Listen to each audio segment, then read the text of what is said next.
अस्सलाम वालेकुम नाज़रीन, ख़ास बात टीवी के साथ मैं आपका मेज़बान नईम शाह शराजी एक बार फिर आपकी खिदमत में हाज़िर हूँ।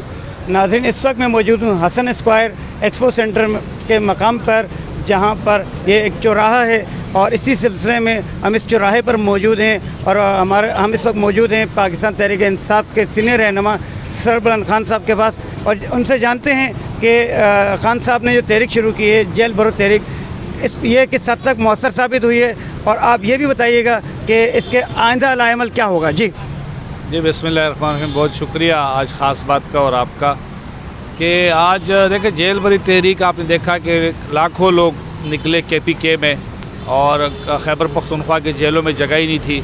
पंजाब के जेलों में लोग हज़ारों लाखों की तादाद में लोग निकले और इनके पास वो गिरफ़्तारी करने के लिए जगह नहीं थी। एक वैन वो लेकर आए थे, वो वैन जो है हमारे मरकज़ी लीडरान सबसे पहले मैं असद उमर साहब को खैर तहसीन पेश करता हूँ कि वो सबसे पहले वो वैन में जाके बैठे। शाह महमूद कुरैशी साहब को मैं खैर तहसीन पेश करता हूँ, आज़म खान स्वाति साहब को, चीमा साहब को, इन सब सारे लीडरान को कि उन्होंने पहल की, वर्कर को ये मैसेज दिया कि सबसे पहले लीडर जाएंगे फिर वर्कर जाएंगे। तो सबसे पहले जेल गए और वो खान साहब की कॉल पे लब्बैक करते हुए वो जेल भी है और आप मज़ीद जो है ये पूरे पाकिस्तान में इसका सर्कल फैलेगा और पूरे पाकिस्तान से जैसे जैसे इमरान खान साहब की हिदायत आती जाएगी वैसे वैसे हम गिरफ़्तारियाँ देने के लिए तैयार हैं।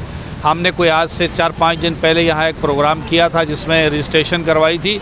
2000 से ज़ायद कारकुनों ने यहाँ पर जो है वो जेल भरो तहरीक में रजिस्ट्रेशन कराई और हज़ारों आम आवाम ने यहाँ पर रजिस्ट्रेशन किए जो जेल में जाना चाहते हैं इमरान खान की खातिर, इस मुल्क के खातिर, इस मुल्क में तब्दीली के लिए, फरसुदा निज़ाम की जो ख़ात्मे के लिए। और ये जो महंगाई करप्शन का जो बाज़ार गर्म है, 272 रुपये का जो पेट्रोल हो गया, 150 रुपये का जो आटा हो गया है और ये जो बिजली के प्राइस इतने बड़े हैं, तो एक आम गरीब आदमी के लिए तो जीना मुश्किल हो गया। तो ये एक जंग हम लड़ रहे हैं। इमरान खान साहब तो रूस से तेल ले रहे थे, खाना पीने के लिए जो तेल है वो भी ले रहे थे, पेट्रोल डीजल भी ले रहे थे, गंदम भी ले रहे थे, ये प्राइस मज़ीद नीचे आ रही थी। लेकिन इन्होंने इसमें बदनीयती का मुजाहरा करते हुए अमेरिका की ईमा के ऊपर इन सारे लोगों ने मिल के इमरान खान को हटाओ, ये कह रहे थे कि हम सस्ता करने जा रहे हैं, तो सस्ता तो उन्होंने किया नहीं, उल्टा महंगाई का जो ग्राफ था उन्होंने 1000 गुना उसको बढ़ा दिया है। तो आवाम बेजार हो चुकी है। आवाम एक साल के अंदर अंदर इनके तमाम मकरू चेहरे इनको नज़र आ गए हैं और अब इंशाअल्लाह ताला इमरान खान जो है वो आने वाले दिनों में इंशाअल्लाह फिर प्राइम मिनिस्टर बनेंगे और प्राइम मिनिस्टर बनने के बाद जो है वो इसके आगे का जो आवाम को रिलीफ देना है वो इंशाअल्लाह देंगे। खाना जो है वो लाहौर हाई कोर्ट से रिजू कर चुके हैं इस हवाले से कि उनको रिहाई दी जाए, क्या इस बात में सदाकत है? देखिए आज जो मैंने देखी है आपकी मीडिया के तवज्जुह से ही कि उन्होंने ये किया है कि हमारे वालिद साहब को हमसे मिलाया जाए, वो मुलाकात नहीं करने दे रहे हैं वो, और ये एक अलामती गिरफ्तारियां हैं, ये कोई क्रिमिनल केस नहीं है।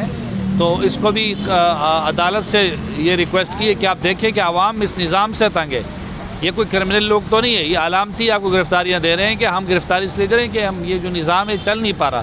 तो एक ये प्रोटेस्ट का अंदाज़ है जो हम PTI की क़यादत ने और PTI ने इसको अपनाया है। ये एक मैसेज दे रहे हैं हम पूरे पाकिस्तान को कि इस वक्त ज़रूरत इस अमर की है कि आवाम तंग है, आवाम तो जेल में जाने के लिए तैयार है, तो आवाम तंग है, ये हुकूमत नाकाम हो चुकी है। तो इसका लबुलबाब ये है कि हमने ये सारे प्रोसेस जो है एक मैसेज देने के लिए जो इस्टेब्लिशमेंट है, इदारे हैं उनको कि आवाम जो है आपके कारकर्दगी से खुश नहीं है, आपको तो फ्री एंड फेयर इलेक्शन और शफाफ इलेक्शन जल्द से जल्द कराने चाहिए।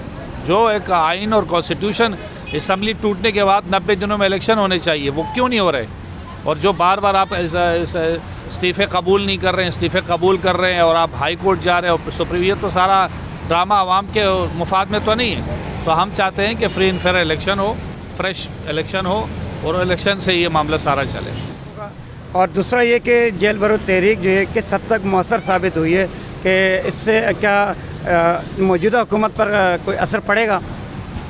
देखिए जेल भरो तहरीक एक अवामी मूवमेंट होती है और ये एक मैसेज होता है जिसे हम प्रोटेस्ट करते हैं, एहतजाज करते हैं, अपने एक आवाज़ रिकॉर्ड करवाते हैं कि हमारे साथ ये ज़्यादती हो रही है, जुल्म हो रहा है, नाजायज़ हो रही है, तो उसको आप ठीक करें।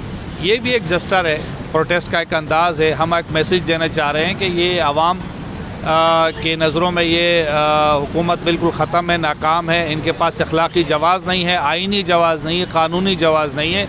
इसलिए हम चाहते हैं कि जल्द फ्रेश इलेक्शन का ऐलान किया जाए और ऐलान के बाद जो है अवामी जो मैंडेट होगा जिसके पास, उसके पास अखलाक़ी जवाज़ भी होगा हुकूमत करने का, अवामी पजराई भी होगी, तमाम मुश्किल फ़ैसले करने में उनको आसानियाँ होंगी। तो क्या पैगाम देना चाहते हैं? मैं आवाम को पैगाम देना चाहता हूँ कि निकलें इस फरसुदा निज़ाम के ख़िलाफ़। MQM ने, पीपल्स पार्टी ने, JUI ने, नून लीग ने और ANP ने, ये सारी जमातों ने मिल के ये हुकूमत बनाई और 10 सालों में आपको नज़र आ गया जो 150 रुपये वाला पेट्रोल था वो 280 बल्कि 300 रुपये पे जाने वाला है, और जो डीज़ल था वो भी 300 से अबाव जाने वाला है। पेट्रोल के प्राइस ट्रिपल हो गए, गैस तो मिल नहीं रही है। तो ये सारे मसाइल है, उन सब मसाइल का हर फ्रेश मैंडेट है, इलेक्शन है, जनरल इलेक्शन है। वो होने के बाद नई हुकूमत जो भी आएगी वो फैसले करने में आसान होगा, उनको अवामी पज़राई होगी, अवामी सपोर्ट होगी।